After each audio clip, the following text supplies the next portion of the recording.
7 games with Sacramento as he knocks down that shot.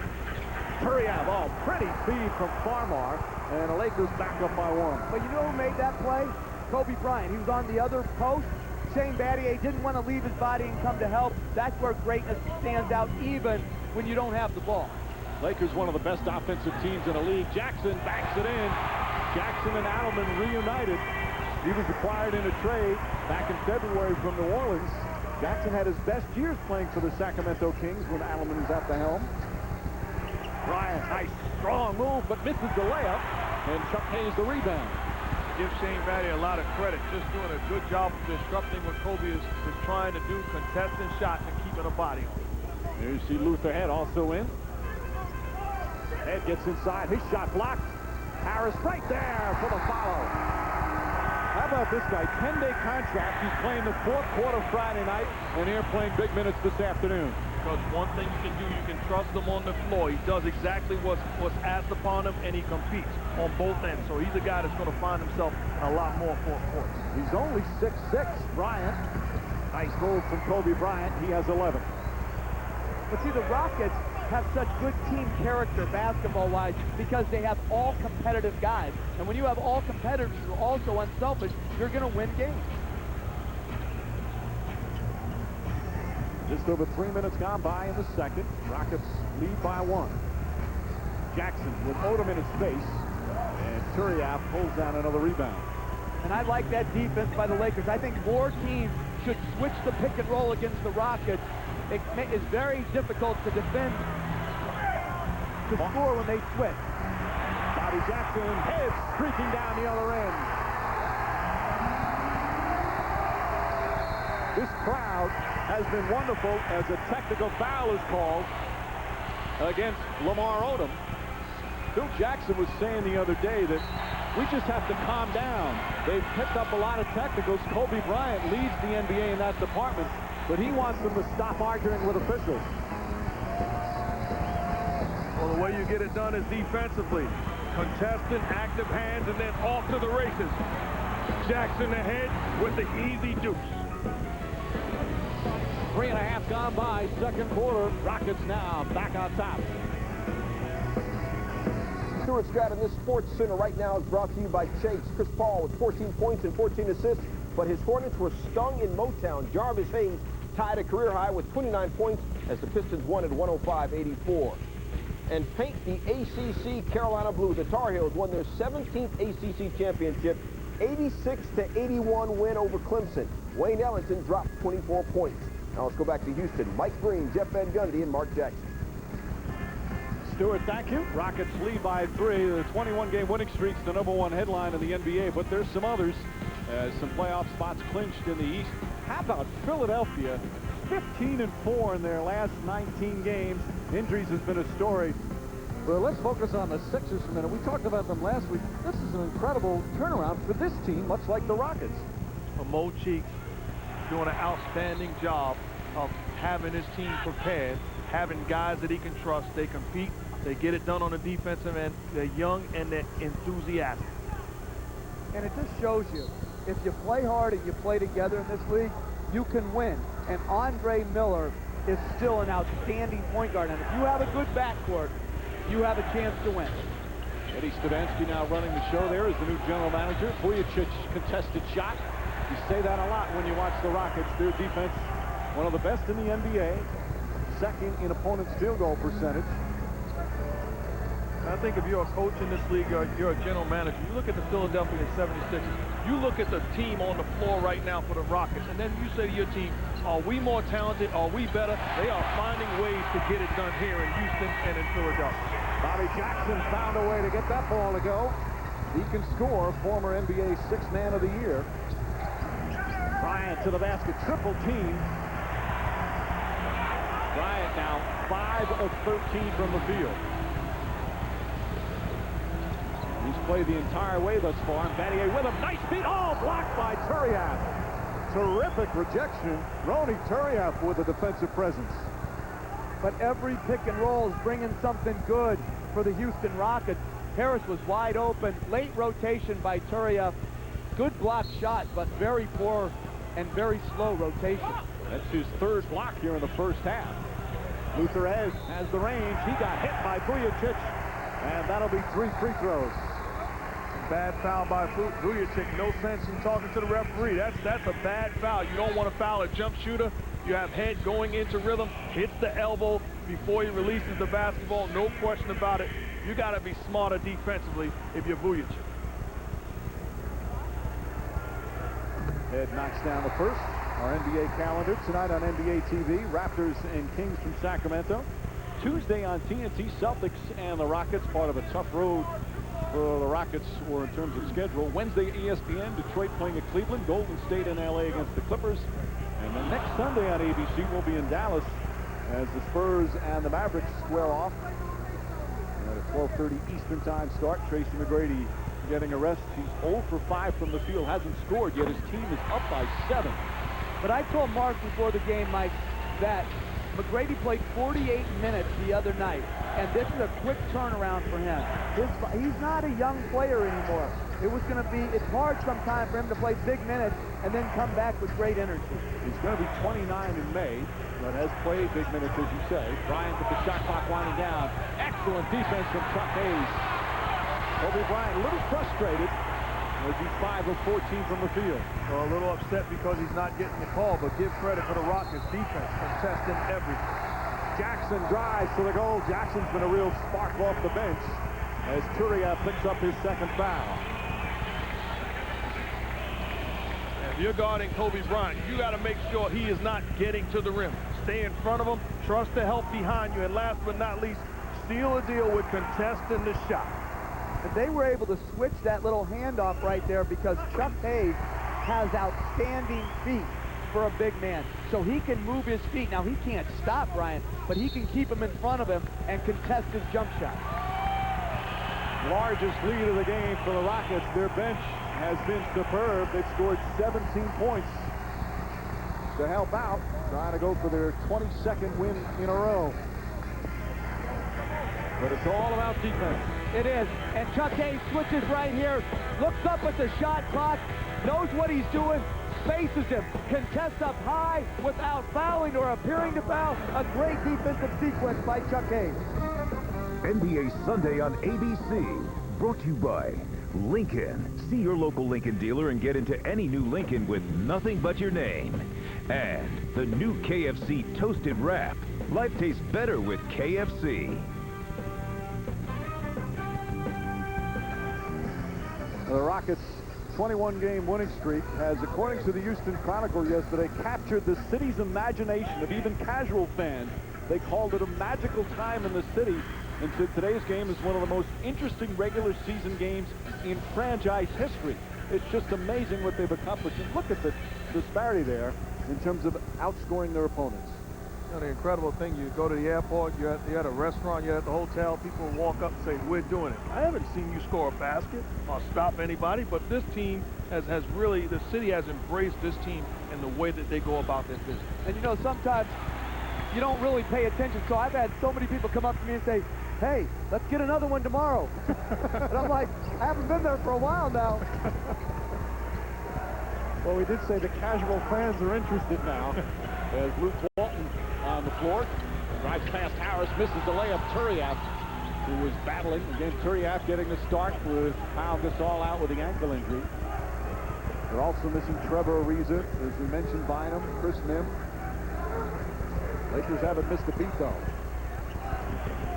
Turiaf against Hayes, knocked away, but Hayes called for a foul. He felt he got all ball. But that's a bad play by Chuck Hayes. You've got Ronny Turiaf backing you in. That's not his game. Just contest up and live with the result.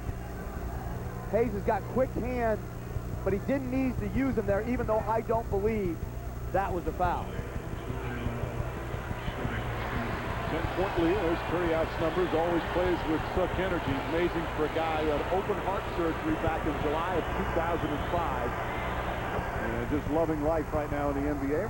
Reminder, starting today at the NBAstore.com, you can save 15% on all team logo gear. At NBAstore.com, you can find the best selection of team hats, tees, hoodies, and more. NBAstore.com, one store, every team, where the dream continues. I know you love that, Joe. Mike, I'm just so impressed with that slogan you just came up with. But I'll tell you one thing, Turiaf coming back from heart surgery. My first team here in Houston, I wanted to have a couple heart surgeries on them to see if they had them. Bobby Jackson playing some good minutes here in the second quarter as we approach the midway point. Shot clock at 4. Farmer gets right on him. He's double teamed. Going to be a 24-second violation. Excellent Laker defense. That basket will not count.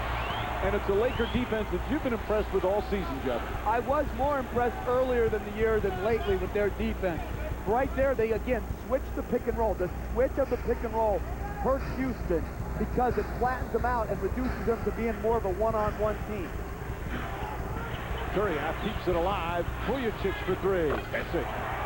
I tell you, any day of the week, if I'm coaching in this league, give me Ronny Turiaf. The impact that he has on the floor. First of all, forcing Bobby Jackson into the shot clock violation and then making the extra play, getting the ball to Vujacic. Jackson, not that time. And Harris with another rebound. 4 boards for Harris. Pass through it behind. Somehow gets its way to Hayes, who can't finish. Harris will try and bank it in. Harris and Hayes, a couple of undersized guys, battling down low. How about Rick Alleman continuing to keep Tracy McGrady on the bench, buying time, and now he sends him to be ready for a substitution. Oh, nice spin move for Luke Walton. Now, why are they booing Luke?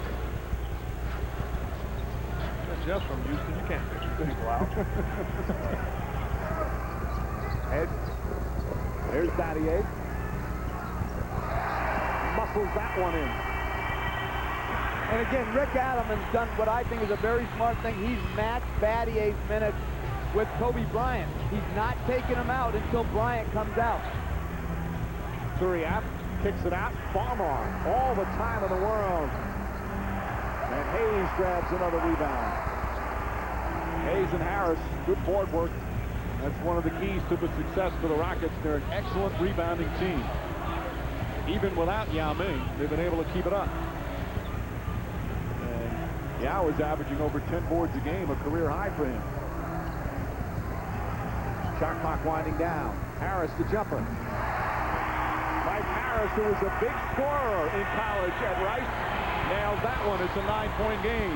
And the Los Angeles Lakers are a poor defensive team when it comes to defending the pick and roll. The Rockets are having their way, and I saw recently where they played against New Orleans Hornets, and Chris Paul had a field goal. Hayes with the steal and then a whistle. That basket won't count. They call a foul on Turiaf after the steal. You couldn't hear the whistle. It's so loud in here. Which is so crucial when you're defending the pick and roll. You have to have help. Turiaf plays center field. You have to rotate, and then someone has to chase down the shooter. They don't get any one of those things, and as a result, the Rockets once again get a high percentage shot. Turiaf's third foul. McGrady back in the game. And you look at the score. They're up by 9. McGrady hasn't scored a point yet.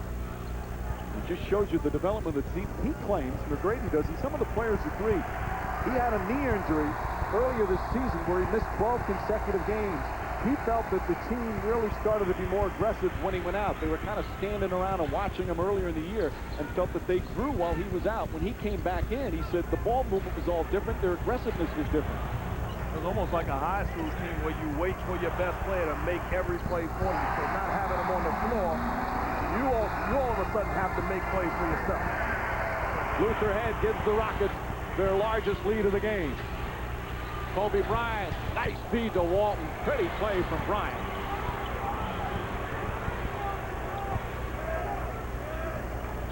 So Bryant stays in the game. Battier gets a rest. If I'm seeing Battier on the bench, I'm saying, hey, I did my job for almost a full half. Don't allow this guy to heat up. Scola got hit on the arm as Bryant picks up his second foul, and we'll send it over to Michelle. Well, my coach, Van Gundy, mentioned it earlier, 48 minutes for Tracy McGrady on Friday. That was the second time in 4 games he had played all 48 minutes. After the game Friday night, he had an IV drip. And yesterday, when we saw him before practice, he was already exhausted, went through the walkthrough. And I think we can add the emotional drainage to this, can't we, Coach? I mean, when you go through the highs and lows of this streak and finally getting that sole possession of second place with the 21 games, that drains something from you, too. Well, there's no question. When you have been on this prolonged of winning streak, at some point you're going to come back down, and you just hope you can ratchet it back up at playoff time. And that's what, if I was Rick Adelman, I'd be concerned with about the fall when it does come. Odom takes his time and drops it in. You know, winning 21 straight games is important to have great leadership, because when you do eventually lose, you don't want to make it feel like, hey, we did something. You did nothing. The ultimate goal is winning the whole thing. You have to keep your eye on the prize. And the Rockets, that's what they've been able to do, knowing that a couple of losses in a row and you drop in the standings. McGrady still scoreless, but Scola right there to clean it up. I'm telling you, that's my rookie of the year right there. He's impacted winning more than any other rookie in this class. He comes ready to play. He's a little bit unorthodox, but he plays extremely hard. Well, he's the oldest rookie in the league. He's going to be 28 in April. He waited a long time to get to the NBA. A former second-round pick of the Spurs back in 2002. Played in Europe for 9 years. Boy, he is making the most of his first season. He is, and he's just playing off McGrady. 2 commit to McGrady, finds the open area, little pump fake, finishes below the rim, but he's had an impact on their season. Rookie of the year? Without question. He from Argentina has been one of a number of Rockets who've really picked up their place, and Chia Ming went out with the injury, and certainly during this streak, and he's wearing a mic for us today.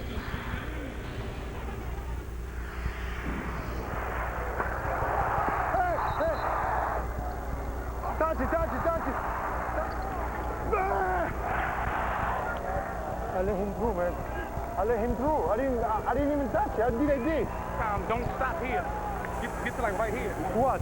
On that pass, because he could have stole it. You know what I'm saying? Okay. Well, he's already a rookie, and he knows how to deny that he committed a foul very well. His English is actually very good. Growing up, he learned a little bit of English, but he said while he was playing over in Europe, he got old seasons of the show Friends on DVD, and that's how he learned a lot of his English.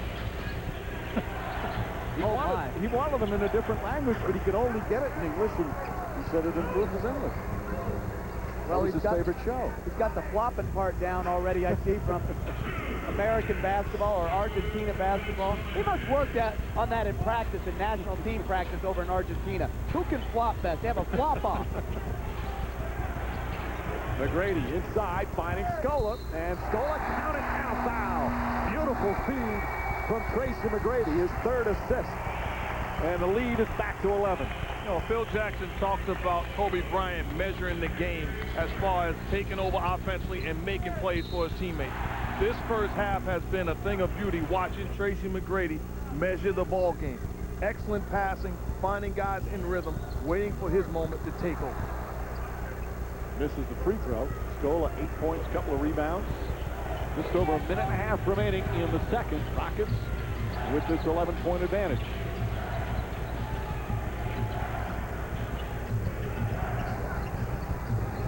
Bryant able to put it in.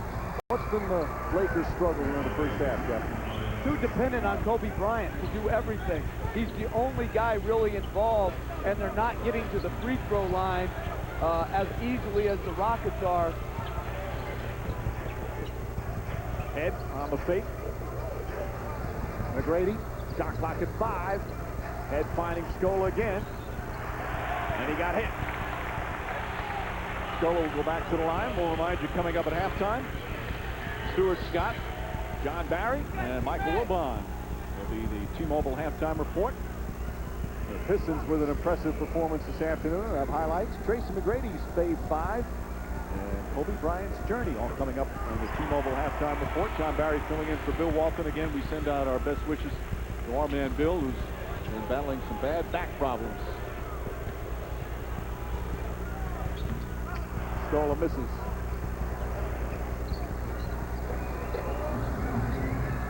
Derek Fisher has had a quiet first half. Just 1 point. Bryant. Battier's made him take contested shots. Ball knocked out of bounds. Rockets ball. And you can say that almost every time down. Contested shot by the Rockets. I mean, they're just playing terrific defense. The thing that's incredible, I haven't seen Shane Battier once say my bad because he wasn't in the proper position. It's been picture-perfect defense by him. double-figure lead with their leading scorer, scoreless. Blocked by Odom. Scola right there to pick it up. And then a trip. Scola a little shaken up on the play. Lakers in the penalty, so free throws coming up for Scola. And a technical foul, a second one. I believe it's Radmanovich this time, and the Lakers showing their frustration. Sean Wright, the young official, and Radmanovich chatting.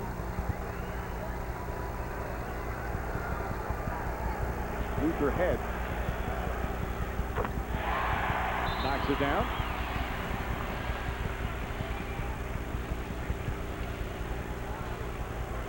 Radmanovich, he's just in the wrong place at the wrong time there. You might be able to let that go, but at the same time, Scola falls down like that. Well, he's upset because there was no contact.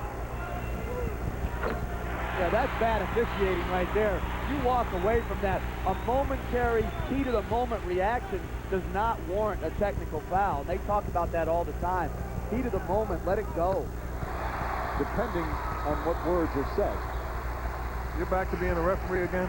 I'm just giving the other side. The pinching is coming, Mike. It's coming. You're getting a part of it. Don't worry. 13-point lead is the largest of the game.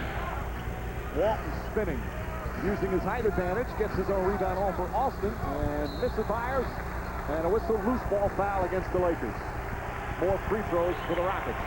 And really, the Lakers are just fouling themselves into a huge halftime deficit. When you think about a bad play, Luke Walton gets the offensive rebound, a fine time to pull it out and take the last shot of the half. Instead, careless mistakes, and the Rockets go down to shoot 2 free throws. This crowd has been fired up from the opening tip, and when this building first opened 5 years ago, it wasn't considered a great home court advantage. This year, though, they have been off the charts. Well, like most places in the NBA, if you win and win big, your home court advantage is how great your team is, and then the crowd follows. It's not the crowd comes and then your team gets better. It starts with a good product on the floor, and they have a great product on the floor this year. And they've got a 15-point lead with Tracy McGrady being scoreless. Shot clock turned off. Battier, who's done a wonderful job on Bryant. Just 6 of 16 from the field. They have a foul to give. Bryant, tough shot, falling away. And that ends the first half, and a standing ovation for the streaking Rockets. Ray Peralston had the hot start. The Rocket defense doing an excellent job on Kobe Bryant, who needs some help. And Tracy McGrady didn't score a point, but his team's up 15, and he's with Michelle. Mike, thank you. You played 48 minutes Friday night. Second time you've done it in 4 games. How much is the exhaustion we saw in you yesterday affecting you today? I'm feeling it. My legs are a little heavy right now, but I'm going to get myself going in the second half. My teammates doing a good job of picking me up right now. Still, you have a chance to extend your winning streak to 22 games, and yet you know you're playing against Kobe Bryant, the player you call the best in the game. How do you hold these guys off, Tracy? Well, we got to continue playing the defense that we're playing in the first half. We're doing a phenomenal job of making them take tough jumpers, contested jumpers, and we're doing a great job of getting the second chances on the offensive end and moving the ball on offense. Tracy, thanks. Thank you. Part of a team that, again, has put together 21 in a row. Second longest winning streak in NBA history, and they've got a big advantage at halftime. T-Mobile halftime report coming up next. Hornets and Pistons from Detroit today. Tracy McGrady's Fade 5 and Kobe Bryant's journey, all coming up on the T-Mobile halftime report. As we get set to start the third quarter, let's check in with some of the coach speak. Really small or bigger, we got to be sure everybody's on the boards. You can't get it, tip it to the side, tip it somewhere where we can run it down, okay? They're going to come out, they're going to be very aggressive this half. Third quarter, they're going to try to get to the basket, get to the free throw line. We need to come out with the same energy level. Boy, do they come out with that energy level in that first half. Terrific performance from the Rockets for a lot of reasons. Tracy McGrady, 0 points, doesn't score. They're up by 15. Well, the reason why is because the impact that the bench guys and the role players had in that first half really took over the basketball game. special, special play. And that's our United States Marines teamwork point. Talk about the best play on the floor for the first half. Skip to Malu. That's not Ray Austin making plays. How about Shane Battier? Not only on the defensive end, but attacking offensively. Unselfish play. Mike Harris with the jump shot. And then unselfish play is contagious. See T-Mac, the best player in a Rockets uniform, giving up the basketball. Willing passer. Contagious. 2 passes. Turn down shots. Find the open man. Guy running at you. Head open look. Unselfish play. Getting it done for the Rockets. You look at the bench numbers. Alston having a great day. Jackson, Head, Harris, guys coming in and having an impact on the ball game. Meanwhile, the Rockets, again, it's all about defense. They made it a tough first half for Kobe Bryant. Well, when you're defending Bryant, what you want to do is first get back in transition, and then second, keep him off the free throw line. You contest shots without fouling or appearing to foul. Bryant has only been to the free throw line 2 times. Shane Battier has a ability to put his hand through the shooting arm right into the face, making it very, very difficult for Bryant to get off clean looks. And Bryant is only 2 for 10 on jump shots in this half. All right, so what's the key adjustment? What do the Lakers have to do to get back in the game? I think other guys have to be ready to take and make shots. It just can't be the Kobe Bryant show. He can continue to be aggressive, but a guy like Lamar Odom and the supporting guys have to be ready to take over some of the offensive luggage that Kobe Bryant did in the first half. Scola misses, and Lakers come back the other way again. They're playing without Pau Gasol. Sprained his ankle first quarter Friday as Bryant knocks down that jump shot. They were 15-4 in games that Gasol played before spraining his ankle, so it's another adjustment for a team without a key player. And remember, they're without 2 key players, both their inside players, in Andrew Bynum. So it could be very difficult for them on this road trip and for the rest of the season until they get those guys back. Foul on Turiaf. And you look at the West, and both these teams have such a difficult schedule this week. You lose 3 and 4 in a row. All of a sudden, as you see some of the key injuries, you can drop 4 or 5 spots in this Western Conference. Well, you can, but both teams can feel comfortable with getting into the playoffs, especially the way the Rockets are playing, going about their business. And then with the Lakers, you have Phil Jackson and Kobe Bryant. They're going to be in the playoffs. DJ Benga back in as Turiaf picks up his 4th foul. Alley-oop to Bryant. Or excuse me, inside as Austin throws it. Trying from McGrady, and they didn't defend it. He just threw his gum at Mark Jackson. I thought it was at you. Yeah, he said, if I would have had this freedom last year, I could have scored all night long. Here's Benga. Good defense from Scola. That's the guy you want shooting if you're the Rockets, and Benga unable to hit. I was always told by my coaches, you're open for a reason, Jeff Van Gundy, because you can't play. Well, hey, it's the same thing right now. Benga's open for a reason. Quit passing him the ball. Well, being smart also is turning that shot down if you're Benga. Scola can't hit. Battier's tip won't go. That's what Benga's out there for, rebounding and shot blocking. No, he's out there because Gasol and Bynum are injured.